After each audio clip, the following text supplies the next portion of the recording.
we should have it one way or the other. Later on in this program, we're going to talk with Philip Noyce, who is the director of the movie Clear and Present Danger, and the subject will be Hollywood and Washington and politics. And also, Senator Joseph Lieberman. What do you think of Bill Bennett and Sam Nunn? And trying to find the story here in the Times this morning. And Joseph Lieberman going after these talk shows, advertisers. Well, look, if you don't like something, this is a boycott. This is a very libertarian way to register your disapproval.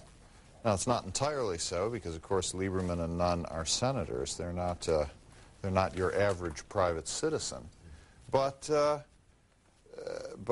certainly a free marketeer has to say, well, if you don't like this stuff, guys, this is the way to do it. In this story, and I can't find it.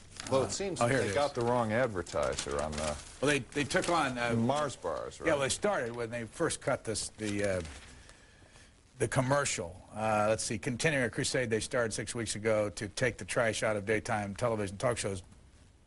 Bennett, Lieberman, Nunn yesterday named names, unveiling a television commercial that urged 3 companies to stop advertising their products on the racier programs. One of those, they had to recut it because they took on 3 musketeers of the Mars Company, and the Mars Company convinced them that they'd stop spending money with these programs. You know, Brian, my wife has been on a couple of these shows because she's a psychoanalyst. What's her name? And Jeannie Safer.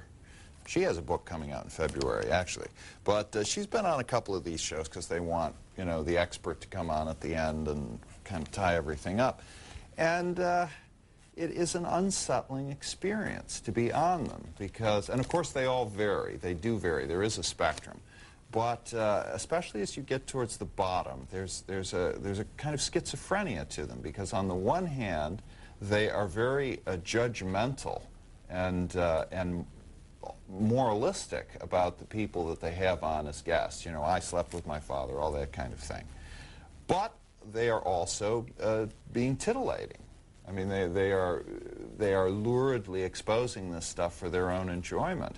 And then I guess the final thing is the condescension and the contempt that is implicit in these things, directed towards their guests and even towards the audience to a certain degree. So it's complicated. Oprah Winfrey has been kind of exonerated by this group as being okay. What's your reaction to this? Oprah Winfrey was once fantastically nice to my son when I took him to the Oscars party that Vanity Fair gives every year. So I won't have a word said against her. In fact, as a reward for good behavior, I'm taking my son to see The Money Train this weekend, which I wasn't planning to see until Senator Dole told me I shouldn't go. Yeah, that was one of the things that started.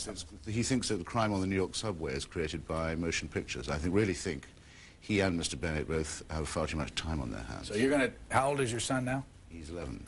And you're taking him to see The Money Train this weekend? Yeah, as a reward for good behavior. For those who have never heard about The Money Train, what is it? Well, I don't know, except that I know Senator Dole says I shouldn't go and see it because if it wasn't for the motion picture industry, there wouldn't be crime on the New York subways. I know that's wrong, so in case anyone has been so foolish as to listen to Dole and not go, I'm going to go and put my dollars where my mouth is. Del Mar, California, thanks for waiting. Yes, I think there's a connection between the Americans not being taught history or literature the past 30 years and someone like Clinton getting elected in 1992.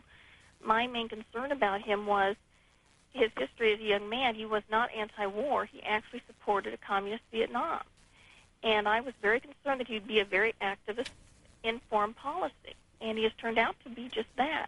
Where did you see him actively support a communist Vietnam? I think that was his activity in Europe. I think he organized demonstrations. I was a college student at that time. The campuses were organized. Lots of money flowed in to the United States. In fact, it was one of the fronts of the war were our campuses. And he organized demonstrations, for a communist government in Vietnam? Well, they said it was anti-war, but it was basically to help North Vietnam win the war. And that did help North Vietnam win the war when they turned public opinion against it. And now I'm concerned that here's this renegade president sending our young people to Bosnia to support a partition. Here he goes to Ireland, where there was an unjust partition in the 1920s, and he's against that, which he should be. And he's supporting this unjust partition, which rewards the aggressors in Belgrade. And he's using our young people to stabilize it. Thanks. Mr. Brookhiser? Well, I guess the thought I have is that Americans, there's a reason why so many generals have ended up being president. And some of them have been excellent, some of them have been terrible. But that's the only profession outside politics that Americans have ever turned to for presidents. And that is because war making and war leading is an important, is a crucial matter. And when politicians lack that experience, it can get them into trouble during their administration. Let me just show you this because it goes with what Mr. Brookhiser said about generals. This is at the bottom of Washington Wire today, Ron Schaefer's column on Friday in the Wall Street Journal. Powell's popularity soars even higher after he forgoes a presidential run, with 61% of Americans expressing positive feelings about him. Well, I have probably the biggest piece that's going to be done on the Powell campaign coming out in March in Forbes, FYI. I went on the whole Colin Powell book tour. I've seen the bookstores of America, and I saw the people that story refers to, the people who admire this man. You went on the whole Colin Powell book tour? I missed 8 cities, but that means I went to 18. Let me come back to this in a second because I want to get Mr. Hitchenens' reaction to all this. Well, to the lady who called in, who I think is confused, I can just assure you, ma'am, I was at the same university as Mr. Clinton during that time. Oxford. Yeah. I can tell you that there was no money from outside for our movement against the war. I can also tell you that Mr. Clinton was no extremist. If he had been an extremist, I would have known him. I was the speaker at most of those rallies. He was a mere moderate attender. He was considered very well behaved by the people who were really genuinely, militantly opposed to the war, as I was. Still, one of the proudest moments of my life was to have opposed that war. Mr. Clinton, you must have noticed, ever since has been trying to apologize for his very mild opposition as much as he can and on every possible occasion. It's almost the only good position he's ever taken, and he can't wait to run away from it. Let me just ask a quickie, because we got a caller waiting, and I want to ask you more about the tour. But if the Bosnian thing leads to casualties, American casualties, and more involvement, can the Republicans have it both ways when it's all over? Can they say, we oppose this, and we never wanted to go in there, and be legitimate about it? I don't what in other words, the problem? we had a caller earlier saying what they're really doing is they're asking you to have it both ways. I'm just asking you whether you agree with the caller that suggests that Republicans want it both ways. They're not trying to stop the troops from going over there, but they're saying they're supporting the military. And then if it does turn sour, they can come back and say, well, we had to support the military, but we didn't want to stop. Not having it both ways. I mean, the president has the responsibility. The president is the commander-in-chief. De facto, it's evolved that the president controls our foreign policy in these ways.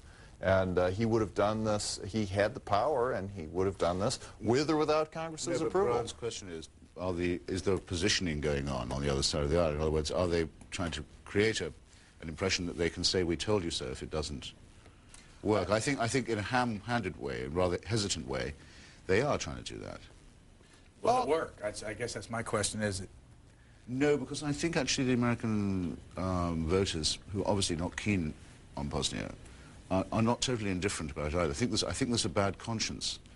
There's an awareness that the United States could have done more earlier about it. There's a feeling that it's not a bad cause, and nor is it a hopeless adventure, that it's a sort of prudent risk that a superpower can decently take.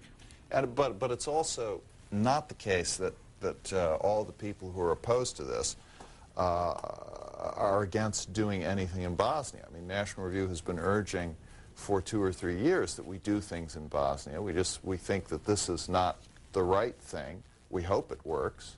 We're doubtful that it will. Call from North Little Rock, Arkansas. Thank you for waiting. Good morning, Brian. Hi. A fan. Just a few things I would like to say. Everybody keeps talking about Mr. Clinton. The thing about Mr. Clinton, Mr. Clinton done everything for Arkansas that Arkansas has got. Arkansas wasn't doing nothing before Mr. Clinton. What's better down there now? Everything. The living for the poor.